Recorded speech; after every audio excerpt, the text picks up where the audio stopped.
The local pool is a refreshing place to bring the family to get a break from the heat.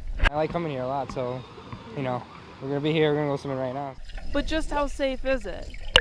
Community pools that are not maintained could put you at risk, according to Michelle Halvassa, chief of the Healthy Swimming Program at the Centers for Disease Control. If the chlorine levels are low, germs could potentially spread between the swimmers who are sharing the water. Each pool should be inspected regularly to check the chlorine and pH levels, which work together to keep the water clean. If the pH is too high, the disinfectant, like the chlorine, is not going to be very good at killing germs. After reviewing 3 years of inspection reports from the Chicago Health Department, we found that nearly half of the city's public park district pools have not been inspected yet this year.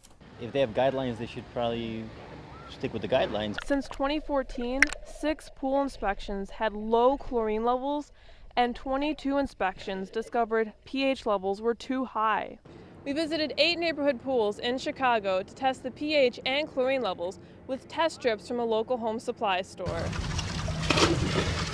Chlorine and pH tested normal at Armour Square and Pulaski. We found pH levels were high at Reese, Cornell, Oakdale, and Smith Park pools. Washington Park and the kiddie pool at Portage Park had low chlorine levels, which is a safety concern for swimmers and their children. It's important to be especially vigilant about the chlorine level in our kiddie wading pools. Children are bringing a lot more into the water, a lot more poop and sweat than the rest of us are bringing into the water, which also uses up the chlorine. Without enough chlorine, germs can spread and cause outbreaks such as E. coli, Shigella, and Salmonella, according to Halvassa.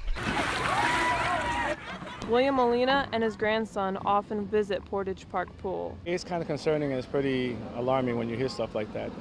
Halvassa says to dip a test strip in the water before diving in and reporting problematic levels to pool managers. Meg.Schuller, CBS 2 News.